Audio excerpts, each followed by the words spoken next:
Salut tout le monde, quel plaisir de vous retrouver. C'est le Bourlingueur, et bienvenue pour cette nouvelle vidéo. Alors installe-toi, prends-toi un truc à boire, à manger, et peut-être un seau vide à côté, parce que tu vas pas en ressentir vivant mon pote. Le mec glauque, le mec trop glauque. On y est. L'épisode 2 des meilleures critiques de tes films préférés. Critiques de merde, évidemment, parce qu'on les met pas assez en lumière. Je suis là juste pour donner un peu de force à ces gens, moi. Les méchants, là, qui décident de prendre nos films favoris, les écraser dans leurs mains, pour la suite nous rendre si aigris. Et bien aujourd'hui, on va attaquer 5 films considérés comme des chefs-d'œuvre. Force et courage. Et qui sait, il y a peut-être ton préféré dedans. Et si jamais cette vidéo t'a plu, t'hésiteras pas à mettre un petit like, un petit com, et à me suivre sur les réseaux, sur Twitch surtout. Et je vais donc prendre toutes ces critiques sur le site senscritique.com, ma petite bible. Je décide de m'attaquer à un de vos plus grands classiques. Attention, tous ceux à qui je demande, c'est leur film préféré. Évidemment, Retour vers le futur. Retour vers le futur, c'est quoi? Un gamin qui voyage dans le temps parce qu'il y a un vieux avec lui qui l'embarque dans ses aventures et il essaie de changer les choses. Ah, j'ai le vulgarisé. Attends, comment bien résumer Retour vers le futur? C'est un gamin qui a un pote qui est plus vieux que lui, qui construit une machine à remonter dans le temps. Et le gamin, lui, décide de suivre, il remonte le temps, évidemment, et il se rend compte qu'il y a plein de personnes, notamment ses parents, qu'il retrouve un peu dans des époques différentes. Alors, je parle du premier. Je suis perdu. Bref, il faut pas que sa mère couche avec un inconnu qui n'est pas son père pour pas détruire un peu l'espace-temps. Bref, il essaie de faire de l'argent dans certains films avec des paris sportifs qu'il trouve avant tout le monde pour les répéter plus tard. Même moi, je suis perdu dans ce film. Mais c'est un banger! Ah, puis il y a le loupard qui les fait chier, il y a le méchant. Dans tous les films, il est là. Bah alors McFly, y a quelqu'un au bout du fil? Alors, petit background un peu des prix qu'a récolté ce film. People's Choice Award du film préféré en 86. Même année, Oscar du meilleur montage de son, prix Hugo de la meilleure présentation dramatique, prix de l'Académie japonaise du meilleur film en 87. Un prix. Évidemment, un paquet. Évidemment, pour rendre ça un petit peu plus discretos, je vais pas balancer les noms de ceux qui font les critiques. On va leur trouver un petit pseudo. Et pour cette première petite critique du film Retour vers le futur, on accueille Mireille Mathieu-Chédid qui nous dit « Retour vers le futur, c'est un gros épisode de Happy Days avec ses années 50 niaises, l'insupportable petit agité Michael J. Renard et le gros lourdeau des bilos assez basques, sans oublier le docteur Folding, tout droit sorti de son asile, qui n'a pas pris ses cachets. » Ok Mireille, on va commencer tranquille, t'es déjà un petit peu énervé, on a juste demandé ton point de vue, ok? Ce à quoi elle répond, on pourrait éventuellement trouver à ce film le mérite d'avoir mis un échec commercial que tout le monde avait oublié au goût du jour, et de la mode, la très belle DeLorean, dessinée par Gugliaro, italien, et propulsée par ce vieux PRV, c'est un moteur, je me suis renseigné, notre honte nationale à nous. Mais c'est tout. Son humour gnangnan à la Fonzie. Le film avec José Garcia, là, on apprend qu'il a 500 gosses. Ils l'ont oublié, le pauvre. Ces situations de voyage dans le temps périmées qui recyclent tous les clichés existants depuis 100 ans font de Retour vers le futur une navrante pantalonnade mal dégrossie qui ne se bonifie pas avec, 3 petits points, le temps, bien au contraire. Ok, on prend déjà une petite pause, les gars, je commence très fort, je suis en train de détruire. Mireille Mathieu-Chédid détruit votre film préféré. Ok, petite pause, on y retourne, elle termine sur ça. En outre, le film souffre de surcroît de nombreuses baisses de rythme, ce qui n'améliore pas son visionnage. Une pénibilité qui devrait être reconnue par la sécurité sociale pour l'abrutissement des masses qu'elle provoque. Ok, bon. Waouh!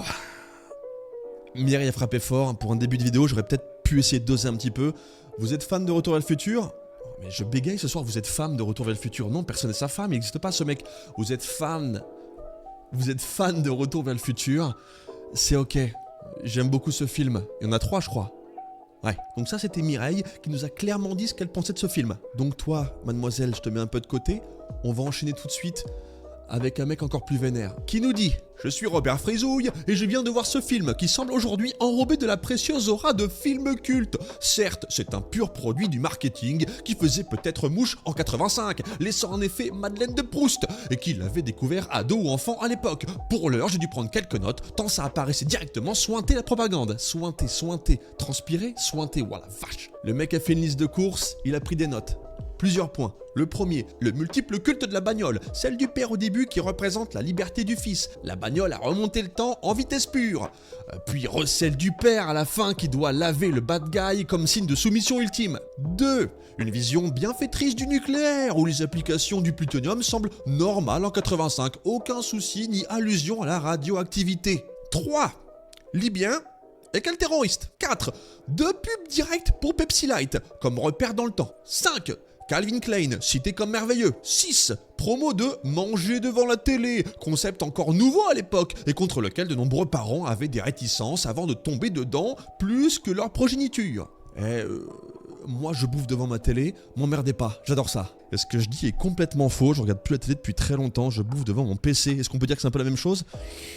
2024, c'est pas terminé, c'est même pas terminé, je pensais que c'était fini, qu'il y a que 6 points, mais non, il y en a encore d'autres. 8. Quand elle apprend qu'il vient du futur, sa première question est pour la qualité du burger, il répond que c'est idem, rien n'a changé, donc sous-entend que McDo, etc. font dans la qualité d'antan. 9. Le père, une fois remis à jour suite aux tripes spatio-temporelles, est donc devenu un être accompli et sûr de lui. Il apparaît fringué comme un zazou, couleur flashy, coupe à la mode, lunettes de soleil, gros frimeur en fait. Ok. On a passé une première étape. Retour à le futur a pris sa petite dose de claque dans le cou. On continue, tranquillement sur la bonne musique. On y va. J'enchaîne sur un film que vous avez tous aimé. J'ai jamais rencontré une seule personne sur cette planète. Et j'en ai rencontré des personnes sur cette planète, à peu près toutes, qui m'ont dit je n'aime pas ce film. C'est un banger, c'est un classique. Je vous parle de Green Line, la ligne verte. Ligne verte, c'est quoi ? L'histoire d'un homme qui va en prison à cause d'un crime qu'il n'a pas commis. Et on lui dit qu'il va mourir, peine de mort. Et j'essaie de pas trop en dire, il faut pas que je spoil le film, c'est ce qui est le plus compliqué pour moi là actuellement. Parce que j'essaie de m'en souvenir, et je peux dire une grosse bêtise. Et donc les flics vont s'attacher à lui, et s'ensuit une histoire, ils vont découvrir qu'il est innocent. C'est un spoil ça ? Non, je crois pas. Non, c'est pas la fin du film, quoi qu'il arrive, calmez-vous. La ligne verte comme prix, c'est quoi ? Les Critics' Choice Movie Award du meilleur acteur dans un second rôle, année 2000. People Choice Award du film préféré, 2001. People Choice Award du film dramatique populaire, 2001. Les Critics' Choice Movie Award du meilleur scénario adapté, 2000. Blockbuster Entertainment Award de l'acteur préféré, 2000. Les gens ont adoré. C'est que des prix de people. People ont adoré ça, les people ont adoré ça, les people ont adoré ça. Donc en gros, il a fait l'unanimité ce film. Unanimité. Et pourtant, on a des gens qui débarquent qui disent non les gars. Je vais vous redescendre, moi je suis un critique de cinéma, moi je le connais le movie, voilà ce que j'en pense. Patrick Vénère nous dit quoi ? Pendant longtemps je n'ai pas eu l'occasion de voir ce film. Ah, tu l'as pas vu ? Il faut le voir. D'accord, donc je l'ai vu. Alors soyons clairs, la mise en scène, les jeux d'acteurs, le cadre, tout de mon petit point de vue est tout à fait joli. Ok ? Mais pour ma part, un film peut être aussi beau et bien foutu que le cul de Bardot et les yeux de Taylor, ou l'inverse. Ok, le mec il a tout foutu en l'air en 2 secondes, j'en peux plus. Ça, c'est ce qui me fait le plus marrer, c'est...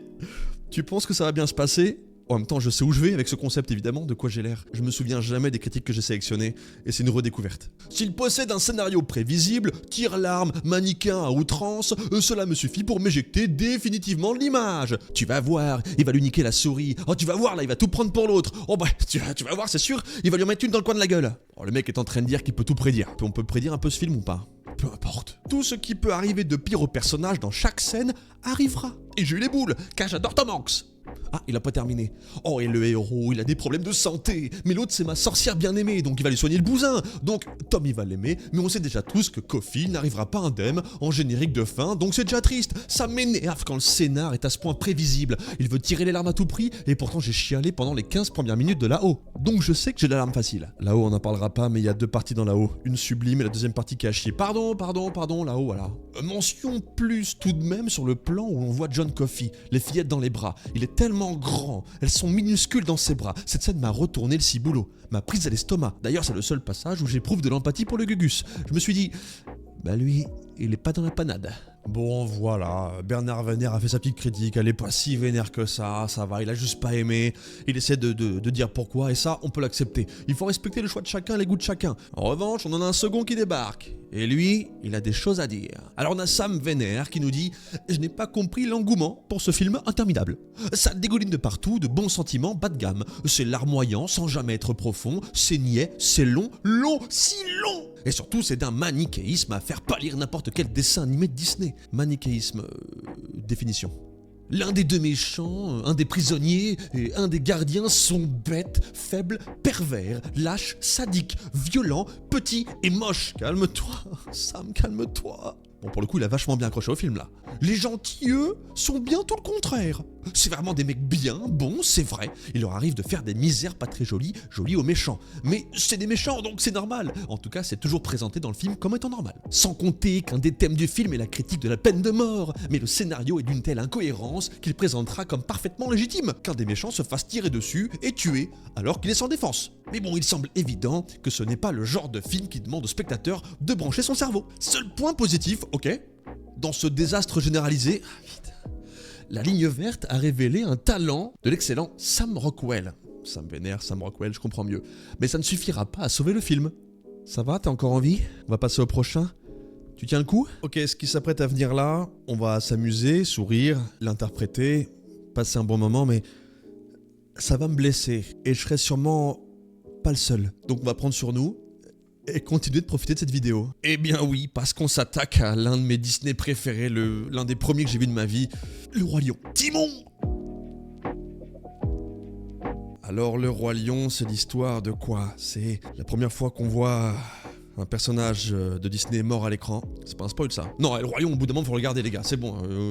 À partir de quel moment on peut spoiler? Je comprends plus moi. L'histoire d'un enfant qui perd son père à cause de la méchanceté de son oncle, qui décide de partir à l'aventure tout seul, trouve des amis, et pour la fin, reprend la terre des lions. Le nouveau roi est de retour. Et Rafiki est l'un de mes personnages Disney préférés. Ça veut dire que tu es un babouin, et moi pas.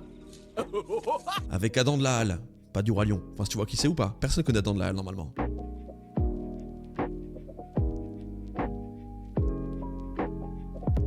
Alors, Le Roi Lion, c'est quoi? C'est beaucoup de prix sur la musique. Oscar de la meilleure chanson originale. Elton John. Oscar de la meilleure musique de film. Elton John. Meilleur film musical ou de comédie. Elton John. Golden Globe de la meilleure musique de film. Et Kids' Choice Award du film préféré. Tout ça en 95. Autant dire que c'est pour ça qu'on connaît les musiques du Roi Lion. Parce qu'elles sont tous bangers, avec un gros Z, bangers. Cependant, certains de nos confrères critiques de cinéma ont décidé de, à leur tour, poser leur petite critique sur le papier. Et voici ce qu'ils en pensent. On s'accroche. Ensemble, on peut y arriver. Le Roi Lion, c'est de belles images et des chansons qui plaisent aux enfants. Et aux adultes qui ont aimé étant enfants. Parce qu'ils sont nostalgiques de leur premier cinéma. Enfoiré. De la reprise en chœur des chansons à la récré, de la peluche, des collections, etc. Mais quand on le découvre adulte, ça n'a rien à voir. Aux nostalgiques, passez votre chemin et gardez votre plaisir. Ok. Remarque, je l'ai pas eu depuis longtemps, Le Roi Lion, donc il y a un monde où il a peut-être un peu raison, on va voir. Aux autres, Le Roi Lion, c'est un dessin animé globalement chiant. Et royaliste. Et raciste. Quoi? Désolé, c'est ce qu'il dit, c'est pas moi, c'est ce qu'il dit. Et qui fait croire que les gentils animaux ne mangent pas d'autres animaux. Voici le message du film. Les rois c'est cool, c'est gentil, ça assure le bonheur du peuple. Et il y a une race de gens moches et méchants et fourbes et voleurs qui ont bousillé leur pays par leurs bêtises. Et si on les accueille à bras ouverts, ils pourrissent notre beau pays aussi. Au point que les gentils de toute espèce, sauf une, qui ne se mangent jamais entre eux, les carnivores stricts comme le Roi Lion ne se nourrissent que d'amour et d'eau fraîche. Chez eux, c'est super beau, c'est ensoleillé, alors que chez les méchants, c'est un paysage tout noir et moche et désertique. En résumé, faites confiance aux puissants, ne mangez pas d'animaux, et surtout, soyez Désolé, c'est lui qui le dit, comment il s'appelle? Je sais même pas, on lui donne même pas de nom. On lui donne même pas de nom à celui-là, ça vaut pas le coup. Il pense ce qu'il veut. Ok, c'était beaucoup d'un coup, on va passer à la suite. Je leur donne plus le prénom, c'est bon, c'est terminé. J'en ai plus rien à foutre.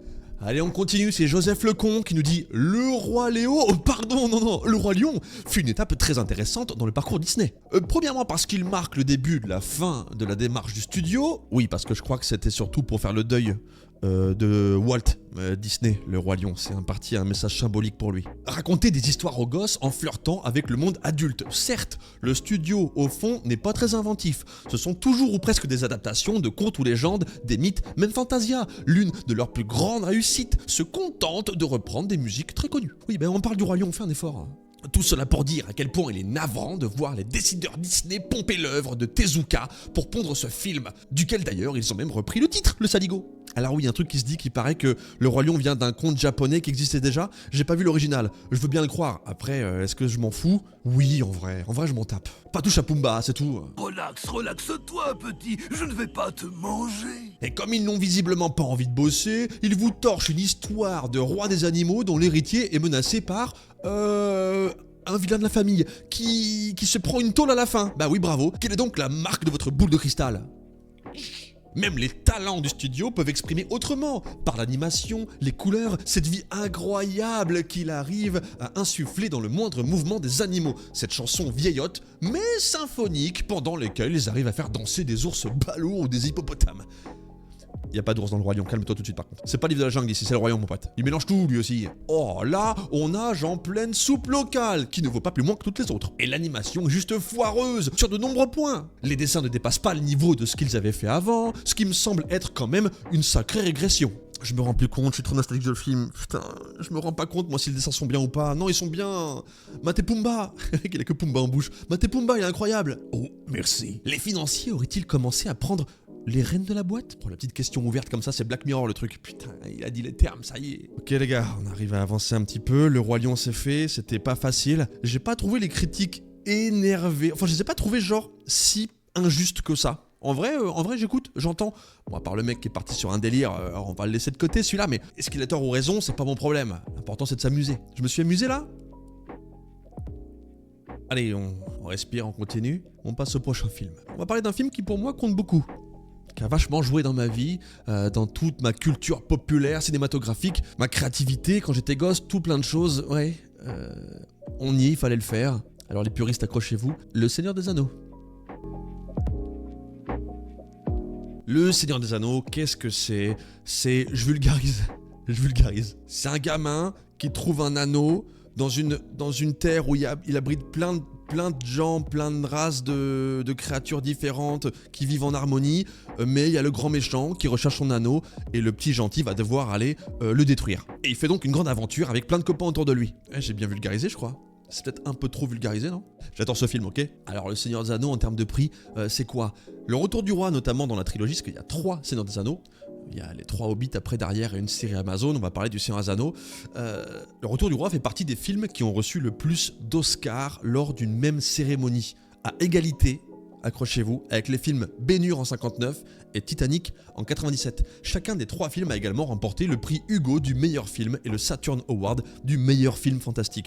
Je crois que ça a été longtemps l'un des films avec le plus de prix et qu'il y a peu de temps ça a été détrôné, je crois. Peut-être j'ai de la merde. Et donc on commence avec notre première critique de cinéma, Frodon Soulé qui nous dit « J'y arrive pas. Désolé, par respect pour tous les fans, j'ai mis une étoile pour les acteurs et pour le décor. Mais je ne peux pas plus. J'avais déjà essayé de regarder sur un anneau. Il y a presque 10 ans, j'avais tenu un quart d'heure. Mais bon, j'étais très résistant aux productions hollywoodiennes à l'époque. Je n'ai pas tellement changé, mais je me suis dit, quand même, c'est un classique, apparemment je vais réessayer. En plus, je me suis fait la totale Star Wars il y a pas longtemps. Et ce fut un plaisir. Et j'adore Game of Thrones. Le mec il se cherche à justifier alors qu'il va annihiler le film. Et j'ai tenu presque 2 heures, me tortillant mes jambes discrètes, faute d'occuper mon cerveau avec quelque chose d'intéressant. Ce n'est pas la longueur qui pose problème, non, c'est les scénarios vides, les blagues à 2 francs, et l'impression que ça va jamais s'améliorer. Bref, à part la parodie de South Park, je n'ai rien à retirer de ce film, et potentiellement des suites. Bon, débrief l'équipe, débrief, pas d'argument. Il a pas vu tout le film. Du moins il s'est fait chier, son cerveau était pas dans le film. Non, il peut pas l'aimer, il faut se concentrer, kiffer, voir un peu tout l'univers de Tolkien réuni dans un film. J'ai pas lu les bouquins donc je sais pas si c'est bien adapté, mais moi les films me plaisent et c'est le principal. Allez, on continue. Commentaire de Gandalf Legris qui nous dit « J'aime pas, c'est simple, j'ai toujours eu du mal avec le taf de Peter Jackson. Fantôme contre fantôme, c'était sympa, mais c'est parce qu'il y a McFly dedans et puis Branded, bref, passons. » Ok Gandalf, on t'écoute. J'ai pas compris pourquoi ce type a eu le droit d'adapter ses livres, outre le fait qu'il a acheté les droits. Je me souviens, tout le monde était à ses pieds, il faisait des masterclass. Le monde des critiques le considérait comme un excellent metteur en scène. Enfin, vaste blague. Il s'est pas dirigé. Regardez ce jeu de regard de Frodon, les sourcils en V, inversés pendant 3 films pour exprimer leur joie.